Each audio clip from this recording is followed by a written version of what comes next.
Eu sou a Ana e esse é mais um vídeo para o canal Museu História e Artes. E hoje eu quero falar um pouco sobre um tema que me, me irrita e ao mesmo tempo me fascina há mais de 30 anos, que é essa questão dos filmes de mulher. E eu coloquei esse ponto de interrogação no título porque o que é um filme de mulher e por que outros filmes não seriam? Em um mundo perfeito, um filme de mulher seria um filme sobre mulheres, feito por mulheres e dirigido a mulheres. Mas isso na vida real não existe.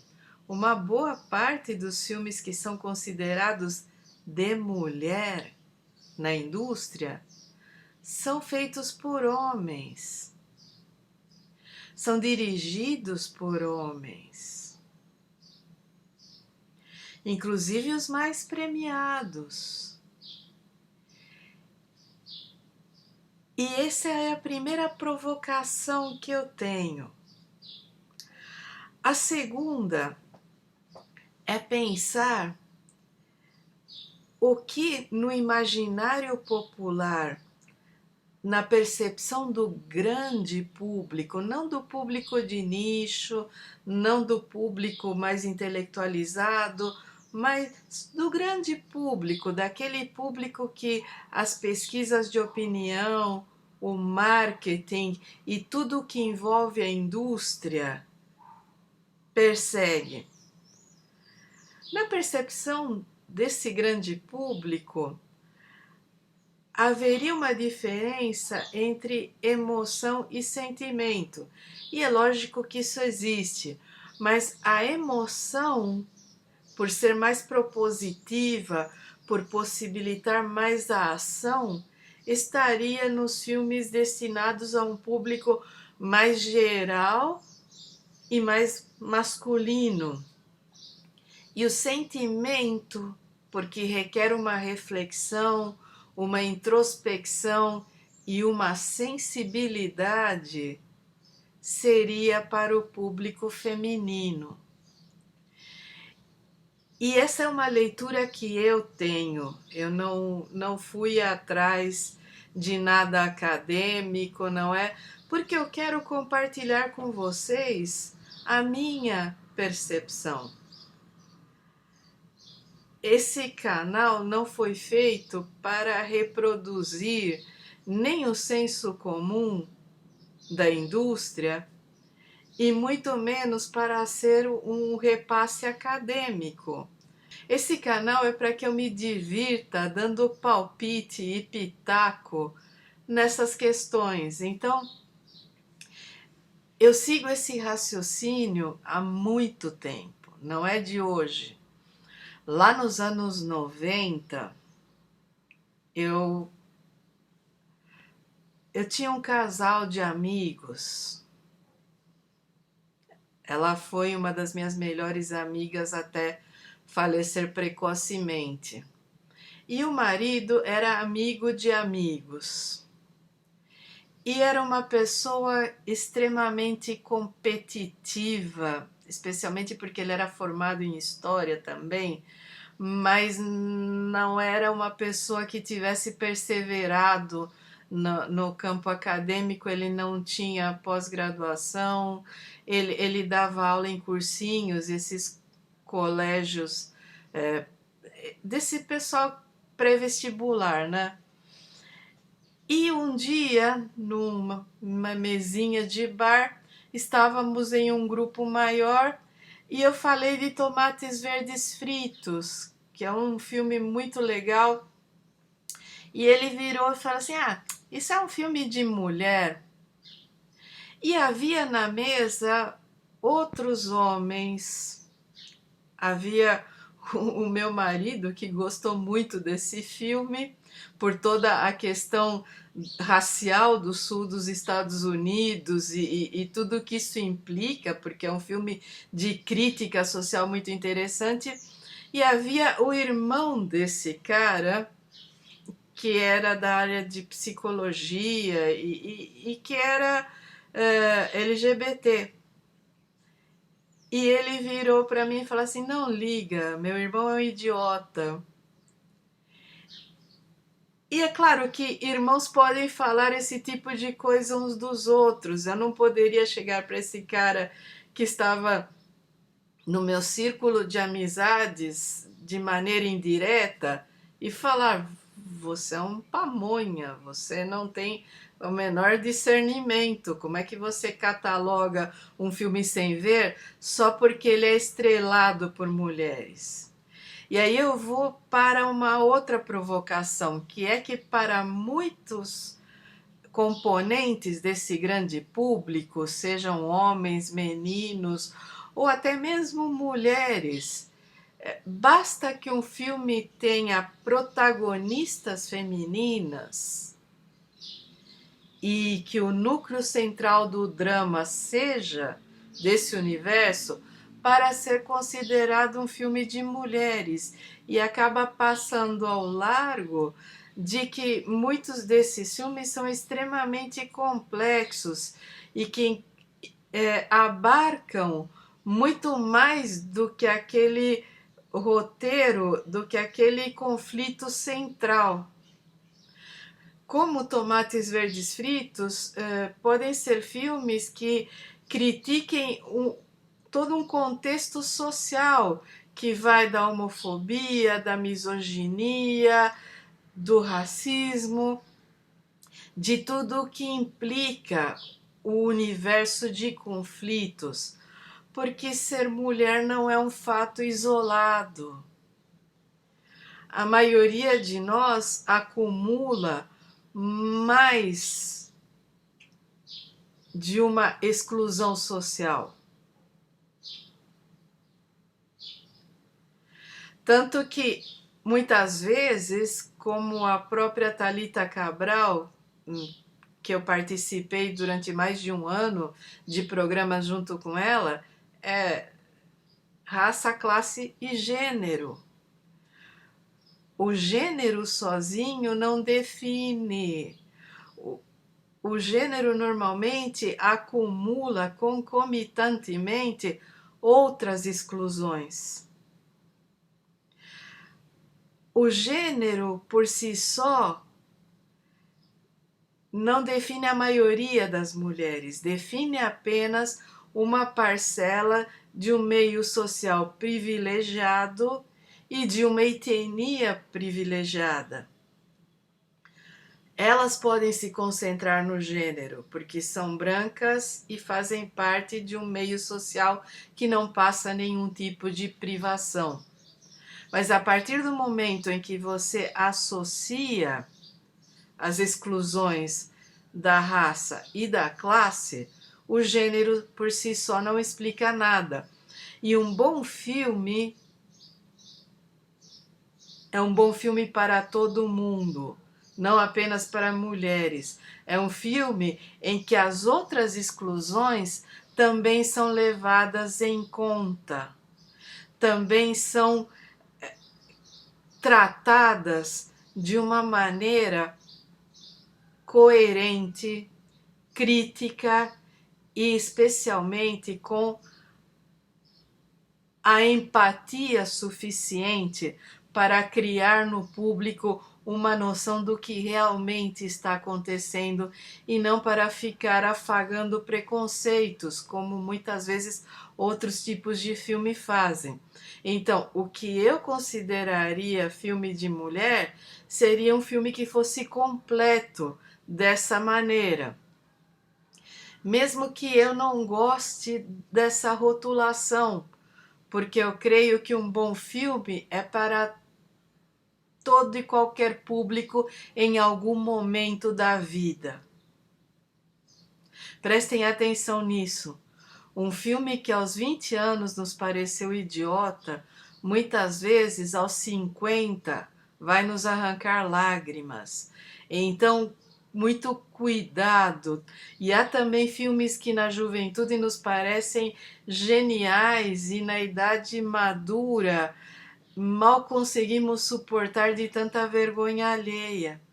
Então, um bom filme em algum momento vai te tocar. Um filme ruim, ou um filme não tão bom, ou um filme apenas razoável, ele tem data de validade. Em algum momento ele vai se tornar superado. E aí vai também a questão geracional, que pode ser considerada. Então, quando você rotula pela simples aparência, você viu a capa, ou você viu o trailer e percebeu que ou a diretora é mulher, ou a roteirista é mulher, ou as protagonistas são mulheres, e você já jogou ali, é um filme de mulher, cuidado, né? Cuidado ao ser tão superficial, ao ser tão raso, ao deixar que a indústria, o marketing e seus próprios preconceitos impeçam você de ter uma experiência interessante ou abrir sua cabeça para outras formas de ver o mundo ou ter um mínimo de empatia com o que rodeia você. Então, jogadas essas provocações todas, eu quero falar de uma série de filmes que em algum momento estiveram na berlinda por serem considerados filmes de mulher e que muitas vezes não foram apreciados em toda a sua complexidade por causa disso. E eu vou começar pelo próprio Tomates Verdes Fritos, que é um filme. Eu tenho a colinha, gente, porque eu já tenho quase 60 anos, eu não vou lembrar de tudo de cabeça. Então, é um filme de 1991, dirigido por John Avnet, que é também conhecido por aquele filme íntimo e pessoal com o Redford e a Michelle Pfeiffer, que é um filme sobre jornalismo de guerra, e é um filme bonitinho. É um diretor eficiente, não é alguém que tenha se destacado assim na carreira, mas que nesse filme foi particularmente feliz.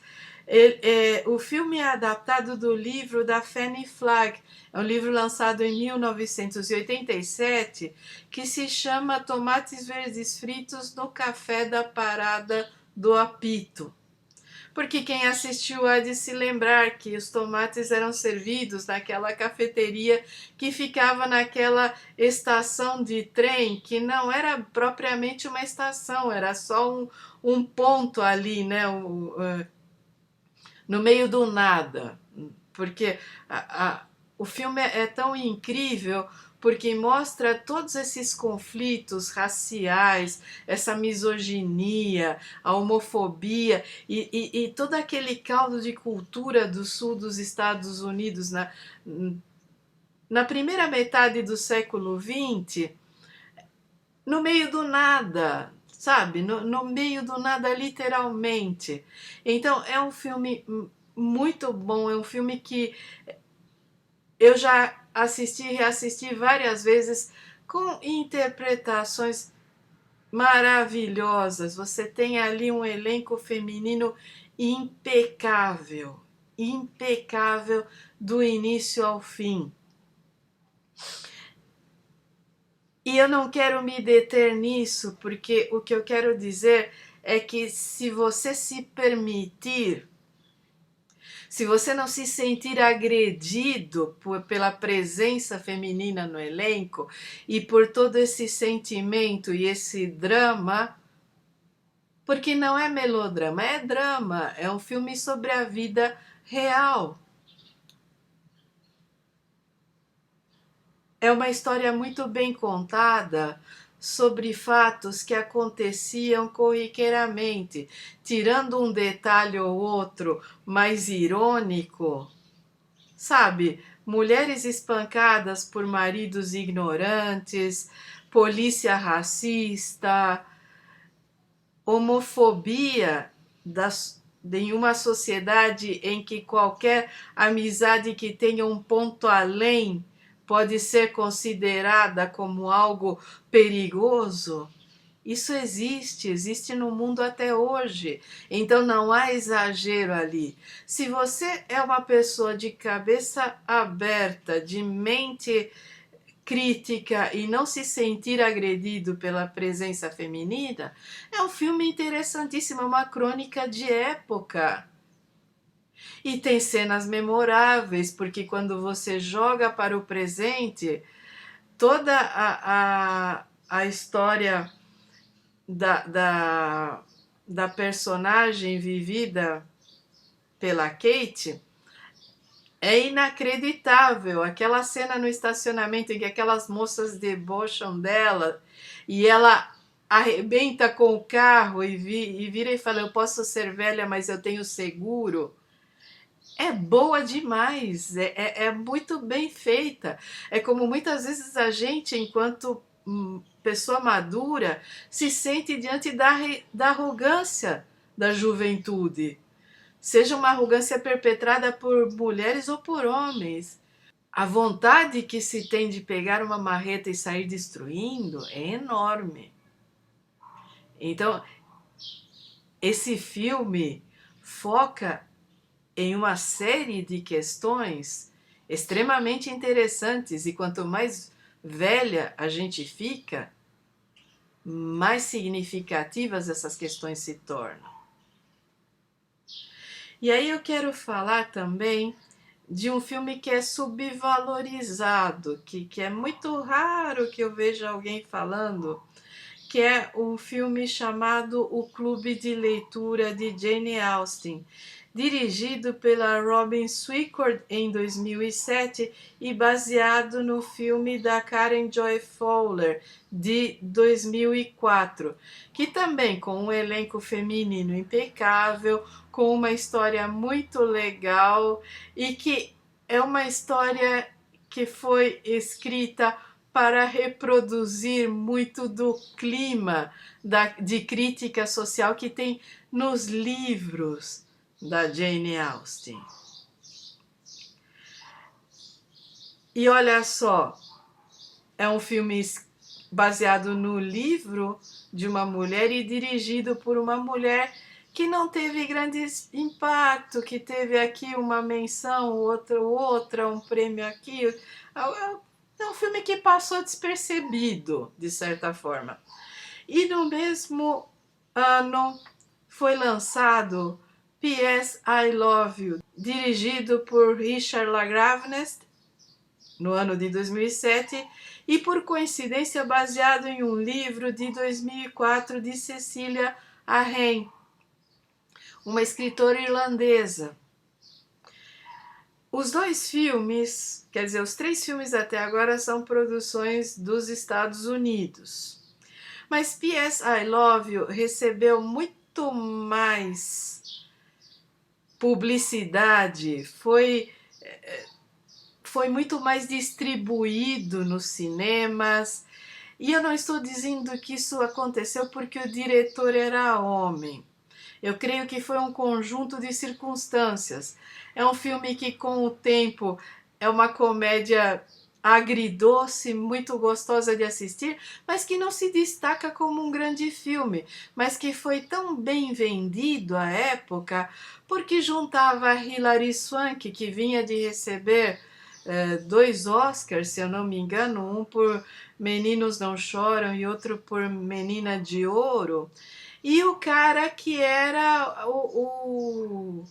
sabe, a promessa da vez, que era o Gerard Butler, que é um ator que eu gosto, eu considero um cara com talento tanto para a comédia quanto para filmes de ação, mas que se deu mal em Hollywood por não ter uma personalidade de acordo com o ambiente. Ele foi rapidamente rotulado como um escocês tosco e descartado, e passou a fazer Sabe, ele vai ter a trajetória Nicolas Cage, o cara que poderia ter sido Michael Caine, mas que vai acabar como Nicolas Cage, fazendo todo tipo de filme irrelevante, mas fazendo profissionalmente, com dignidade, digamos assim. Mas por causa desse conjunto de circunstâncias, P.S. I Love You foi muito melhor distribuído do que o Clube de Leitura de Jane Austen. Sendo que o Clube de Leitura de Jane Austen é um filme muito mais inteligente, muito melhor acabado, com uma, sabe, uma ironia e uma finesse que honram a própria Jane Austen. E aí eu quero falar da própria Jane Austen, porque ela também é considerada por muitos como literatura de mulher. E era durante muito tempo foi vista como uma autora menor, como alguém no nível das irmãs Brontë. Não que eu ache as irmãs Brontë ruins, mas, sabe, a Jane Austen escreveu na virada do 18 para o 19 e as irmãs Brontë ao longo da primeira metade do 19 e todas elas foram prejudicadas porque o 19, o século 19, se é que você não entendeu ainda, teve o impacto da literatura russa, teve Balzac, teve Dumas e teve todo aquele boom, né, do Robert Louis Stevenson, do Dickens, e elas foram todas ofuscadas. Mas Jane Austen, em particular, foi uma autora extremamente arguta, habilidosa, irônica, uma crítica implacável daquela sociedade britânica, dos conluios e arranjos matrimoniais, do destino estúpido das mulheres, da falta de oportunidades de trabalho e de oportunidades intelectuais. As irmãs Brontë somente publicavam com pseudônimos masculinos. Jane Austen também, durante um tempo, teve que se esconder. Ela só foi reconhecida muito tempo depois da morte e ela só foi recuperada no século XX. Então há muito disso. E eu quero chamar a atenção de que antes desses filmes Entre Tomates Verdes Fritos e os outros dois, existe o ano de Jane Austen, que é o período entre 1995 e 1996, em que foram lançados vários filmes baseados em sua obra. Alguns são adaptações muito bem sucedidas, como por exemplo O Orgulho e Preconceito da BBC, com o Colin Firth e a Jennifer Ehle, que é, para mim, inacreditavelmente bem feito. Saiu como minissérie, depois foi meio que condensado e às vezes passa como filme, mas que é muito bem realizado, muito bem dirigido. Eu não sou fã particularmente do Colin Firth, mas eu adoro a Jennifer Ehle. Para mim, qualquer filme de época com ela é incrível, maravilhoso. Ela tem uma dignidade, um porte, algo, sabe, na curva do pescoço, na hora de fazer essas mulheres de outras épocas, que é inacreditável. E esse é aquele, sabe, aquele da lenda urbana sobre a cena com a camisa molhada. Porque é uma lenda urbana assim, gente, não mostra nada, mas que criou um frisson, né? Mas, além nessa passagem de 95 para 96, tem Razão e Sensibilidade, que é um filme britânico e estadunidense dirigido pelo Ang Lee e com roteiro da Emma Thompson, também maravilhosamente bem adaptado. E aqui eu quero registrar que eu sempre considerei a Emma Thompson uma brilhante roteirista e adaptadora. Kenneth Branagh, depois que separou dela, nunca mais fez um roteiro decente. E eu quero que vocês prestem atenção nisso, porque a adaptação dela de Muito Barulho por Nada, do Shakespeare, é algo brilhante, é uma das melhores adaptações de Shakespeare que eu já vi. Então, Razão e Sensibilidade é um filme que você... cada detalhe dele é pensado com uma delicadeza e que faz jus totalmente à obra da Jane Austen.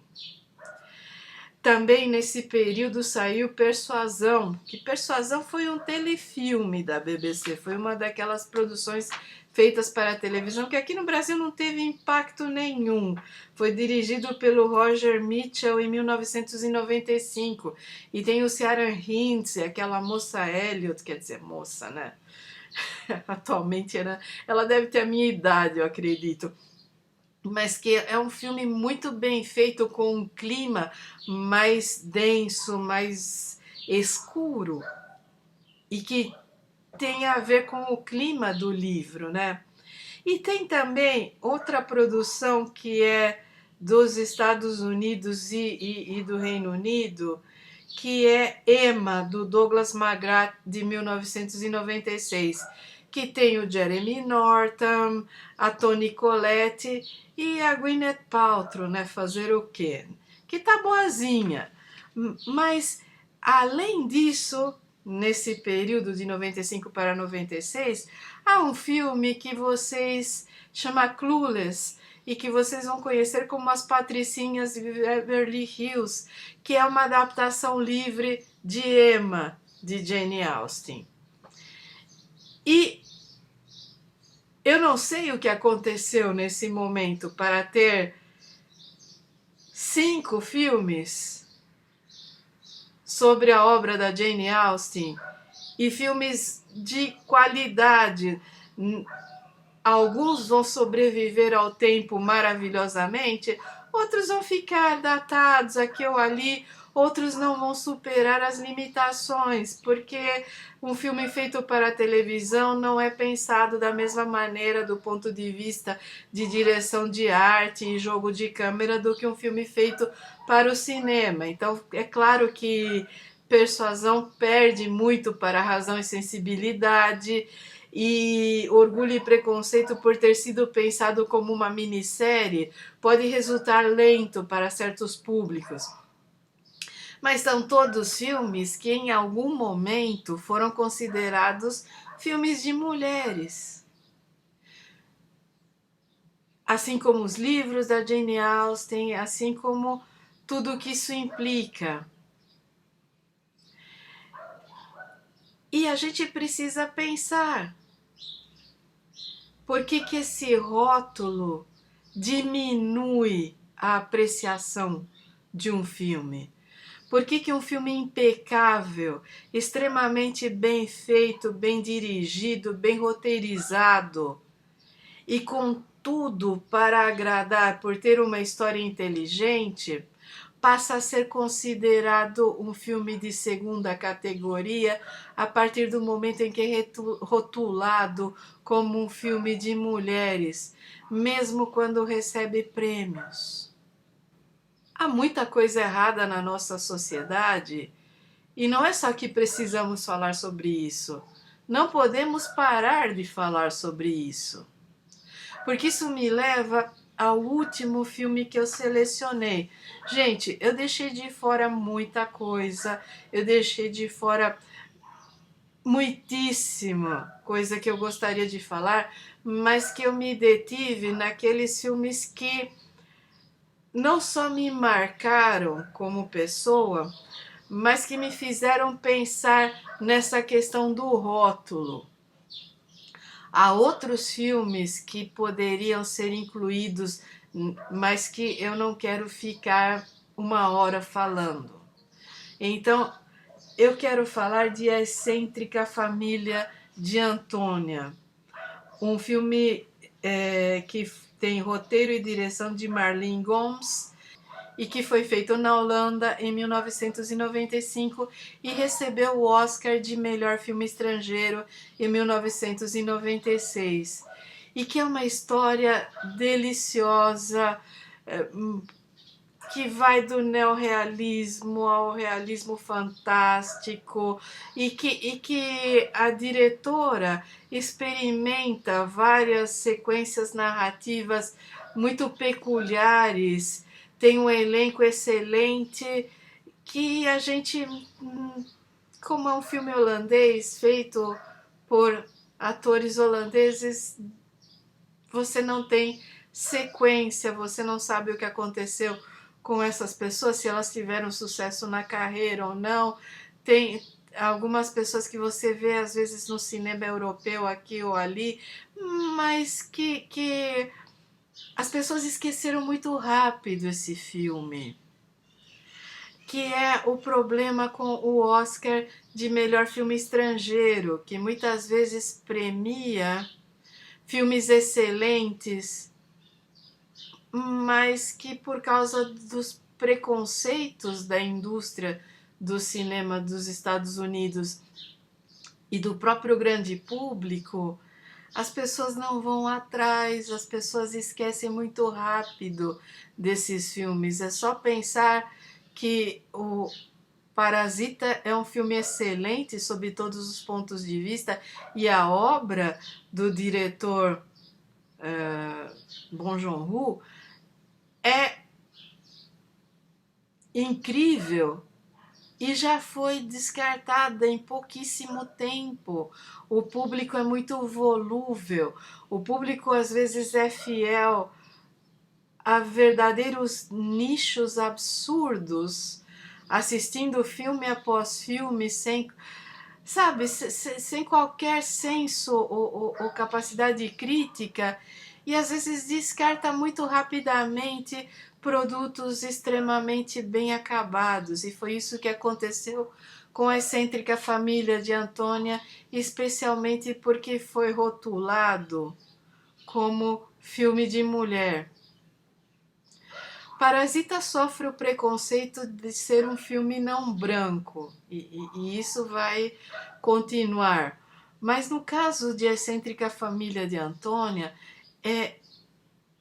o fato das protagonistas e de ser uma família estruturada em torno das matriarcas e de como elas mantêm essa família estruturada, apesar da guerra, apesar da ocupação, apesar de tudo, apesar do machismo, desse meio rural absurdo, apesar dos preconceitos da sociedade, ele recebeu muito rapidamente esse rótulo de filme de mulher. E o que eu quero dizer, se você até agora não percebeu, é que nenhum desses filmes é essencialmente um filme de mulher. Assim como a Arlequina também não é, e eu me recuso a falar sobre isso. Assim como a Mulher Maravilha está para lá de longe de ser um filme de mulher, como já ouvi algumas pessoas denominando. E a questão é que essa rotulagem escrota é como quando você cria um vírus em laboratório em condições controladas e esse vírus escapa para o mundo. Grupos de homens que se sentem preteridos, que se sentem absurdados pelo mundo atual, se apropriam desse tipo de rotulagem, e qualquer filme que não lhes agrade por ter uma personagem feminina que ofende seus preconceitos, acaba rotulado como filme de mulher por esses nichos de público, não tanto pela indústria. Eu creio que a indústria, nos últimos tempos, percebeu que as mulheres são um público e que são um público considerável e parou um pouco com essa coisa de menosprezar esse tipo de filme tanto na distribuição quanto nas premiações. Mas isso não basta. O rótulo que foi criado, a percepção que foi criada, permanece. E permanece de uma maneira extremamente perniciosa, porque às vezes filmes que são extremamente bem realizados acabam sendo jogados em alguma gaveta esquecida, porque uma boa parte do público foi induzida ao longo do tempo a não perceber seu valor apenas porque as mulheres estão lá. E eu não consigo nem começar a descrever como isso é estúpido, escroto e grotesco. Porque nós mulheres somos 51% da humanidade, nós estamos sendo invisibilizadas pela indústria cultural há muito tempo. Jane Austen e as irmãs Brontë não são o único exemplo de escritoras femininas totalmente ofuscadas e esquecidas deliberadamente para promover escritores homens que muitas vezes nem têm todo esse mérito. Isso é um fato. A pessoa pensar que quando a gente trata da invisibilização feminina, tanto na história quanto nas artes e no entretenimento, isso é um papo feminista, é uma estreiteza e uma mesquinhez mental indescritível. Porque é um fato que a história foi escrita por homens. E que até hoje, por exemplo, quando se fala, vamos colocar alguma coisa que está mais na ordem do dia por causa dessas guerras que estão acontecendo por aí e do genocídio. A Declaração dos Direitos do Homem da ONU da década de 40. Muitas vezes vocês vão encontrar até a participação de Afonso Arinos e sei lá mais quem, e todos os... Sendo que Eleanor Roosevelt e Berta Lutz, sim, uma brasileira, são responsáveis por uma boa parte dessa declaração. A questão de que as mulheres são invisibilizadas em seus papéis históricos e sociais é um fato. É um fato que Emma Thompson fazia os roteiros para o Kenneth Branagh, sem quase levar crédito porque eles se amavam. É um fato que, muitas vezes, por melhor que seja o nosso trabalho, o fato de que a gente não tem barba e não afeta um modelo de dicção e enunciação masculino torna o nosso trabalho invisível em qualquer área intelectual que se preze. E eu não quero falar sobre mim, gente. Isso aqui não é sobre mim, embora se aplique. Se aplique porque se eu saísse usando o mesmo tom, a mesma arrogância, a mesma petulância que muitos produtores de conteúdo sobre história homens têm na rede, sabe lá como eu seria vista. Se eu já não sou respeitada agora, se eu fizesse isso eu seria execrada. Então pensem nisso quando alguém olha para um filme pela capa, pelo elenco ou pela direção e diz: isto é um filme de mulher.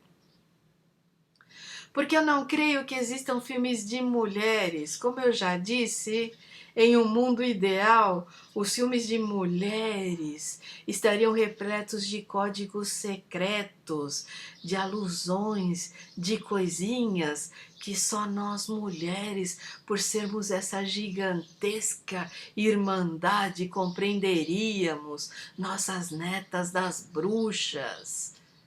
E toda essa farofa ridícula, feminista New Age que circula por aí. Isso não existe. O que existe são filmes que investem muito mais numa perspectiva reflexiva e de retratar com honestidade os sentimentos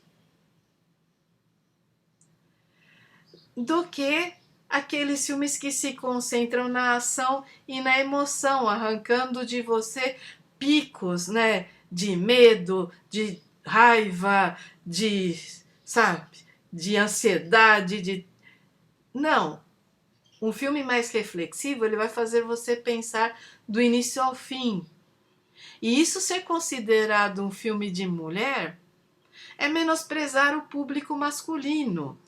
É tomar a totalidade do público masculino por aquela minoria raivosa, misógina de sempre, que é muito barulhenta nas redes e nas caixas de comentários e que antigamente era muito barulhenta nas colunas de jornais e que muitas vezes englobava os próprios críticos. Então você pensar que um homem não vai gostar de um filme mais reflexivo é um pouco condescendente. É considerar que todos os homens são brutamontes insensíveis que só assistem corridas de carro, tiro, porrada e bomba e que não vão conseguir se identificar com uma protagonista que está vivendo um drama humano. Não apenas um drama feminino, porque o risco que se corre quando se faz essa rotulagem é deslocar a perspectiva humana, tanto de homens quanto de mulheres.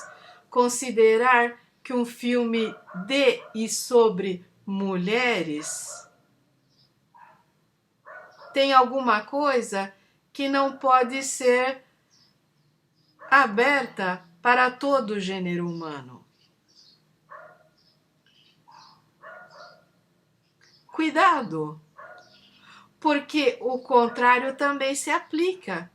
A partir do momento em que você diz que um filme é só para homens, que ele não pode ser entendido por outras, né? Cadê a perspectiva? Cadê? Uma coisa é nicho de público, uma coisa é eu não gostar de um filme dirigido a um determinado nicho. Outra coisa é pensar que eu não posso apreciar a perspectiva humana. Eu posso não gostar da estética, eu posso não gostar da perspectiva do filme. Mas pensar que eu não posso me identificar porque sou mulher ou porque sou homem, ou porque eu sou LGBT, ou porque eu pertenço a outra etnia. Gente, por mais nichado que seja um produto da indústria cultural, ele tem que ter uma perspectiva minimamente universal para ser lucrativo. Não existe nicho tão imenso que se baste, a não ser que você seja um Woody Allen que faz filmes para um público restrito e está tudo bem. Pensem muito nisso. Em resumo, porque para algumas pessoas que seguem a lógica matemática e não entendem não só de dialética, mas de construção mesmo, de argumentação, A minha premissa está lá no começo. Eu fiz uma série de provocações, eu analisei os filmes e o que eu quero concluir é exatamente isso. Não pensem em termos de filme de mulher, não pensem em termos de filme de nicho, a não ser para alguma categorização técnica. Quando vocês assistirem a um filme, e procurem assistir o máximo de coisa que puderem. Não se restringam, não se fechem, mas pensem a partir de como a perspectiva do filme impacta na sua própria perspectiva, antes de decidir se vocês gostam ou não. É claro que existem filmes que a gente meio que já não sabe, existem alguns tipos de exploitation que são um pouco demais para algumas faixas do público, às vezes eu me incluo nelas. Você não é obrigado a assistir tudo, você não é obrigado a gostar de tudo, ninguém é obrigado a gostar de nada. Mas tente não ser escravo ou escravizado pelos rótulos produzidos por outras pessoas. Pense naquele meu amigo dos anos 90 que se privou de uma experiência sensacional por ser tão preconceituoso. Pensem no tanto de pessoas que olham para uma capa e dizem: não, isso aqui não é para mim. Todos nós fazemos isso uma vez ou outra. Ninguém está livre. Mas ainda assim é importante ter essa capacidade de olhar para si e falar: olha, estou sendo ridícula ou realmente isso não é para mim? E às vezes vale a pena testar. E por causa de um desses testes, o próximo vídeo sobre filmes será sobre aquele Coringa do Joaquim Fênix, porque eu quero trabalhar um pouco essa questão de como assistir um filme que a gente sabe que não vai gostar. E é isso, gente. Pensem um pouco, procurem abrir o leque de opções, cuidem-se muito e até a próxima.